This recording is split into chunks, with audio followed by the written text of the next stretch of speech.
घनघोर जंगल की, जहाँ पक्षियाँ ही पक्षियाँ रहते थे। वहीं पर दो बाज भी रहते थे, सोनू और मोनू। वो दोनों भाई भाई थे और सोनू तो बहुत ही गंदा था और मोनू बहुत ही अच्छा।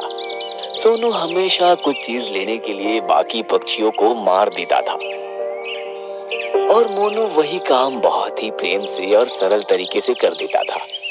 सोनू एक दिन दाना लेने के लिए जंगल में निकल गया।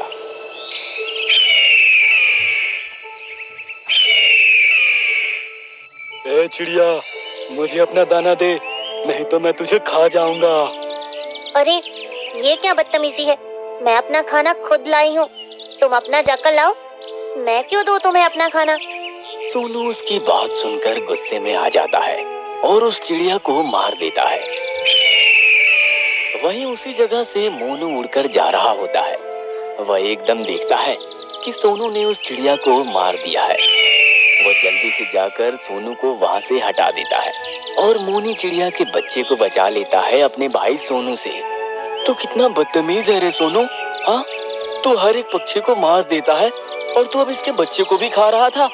हाँ तो बच्चों से मुझे क्या करना? तू कितना पत्थर दिल है रे, हाँ?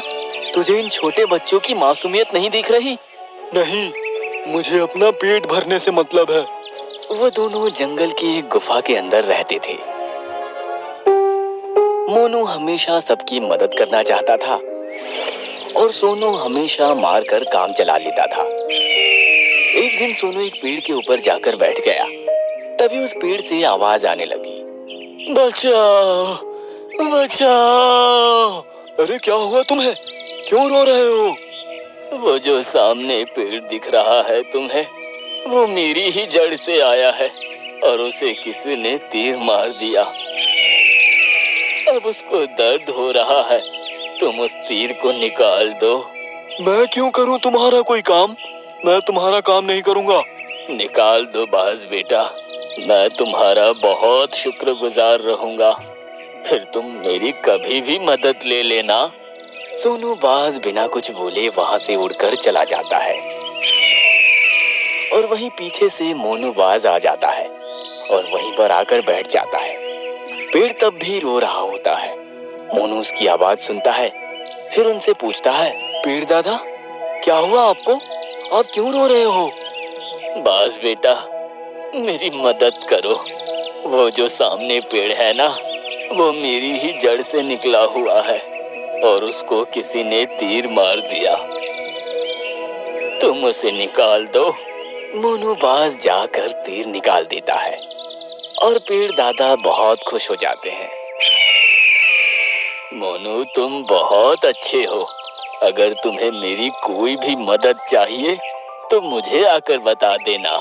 हाँ पेड़ दादा, बिल्कुल। उस जंगल में सबको खाना तोते राज्य से मिलता था।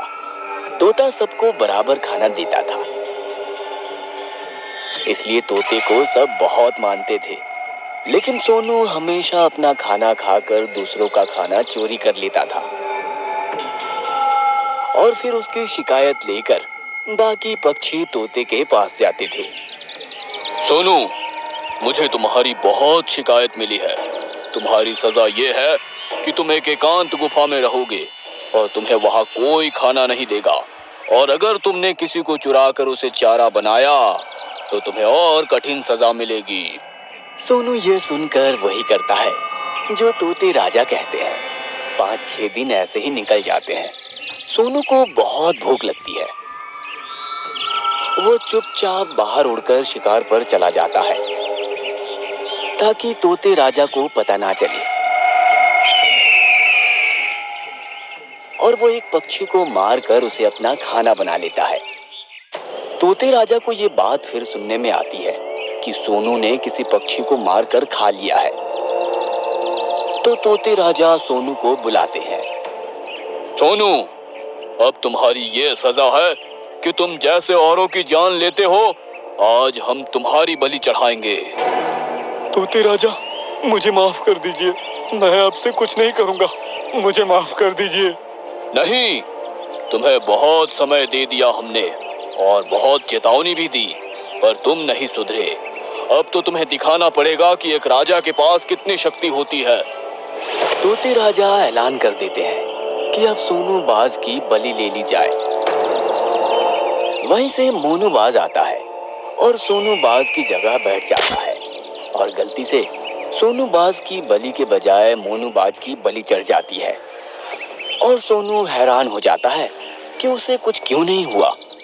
वो अपने बराबर में देखता है कि उसका भाई मर चुका है और बलि भी उसकी ही चढ़ चुकी थी। सोनू बाज बहुत रोता है। सोनू बाज, देख लो तुम्हें कितना अच्छा भाई मिला था। उसने तुम्हें अपनी जान से भी ज्यादा प्यार किया था। तुम्हारी गलती बचाने के लिए उसने अपनी बलि दे दी। सोनू बाज बहुत रोता है और कुछ बोल नहीं पाता और सदमे में आ जाता है। फिर वो अपनी गुफा में जाकर वापस रहने लगता है। सोनू भाई को अपने भाई की बहुत याद आती है कि कैसे वो साथ में उड़ते थे और खेलते कूदते थे। इसके बाद सोनू बाज ने एक भी पक्षी की जान नहीं ली, बल्कि उनकी मदद करने लगा और बहुत ज्यादा अच्छा बन गया। मोनू बाज की बलि देने के बाद सोनू बाज को समझ आ गया कि एक बेगुनाह की जान जब जाती है तो कितना दुख होता है। वह किसी का परिवार का सदस्य होता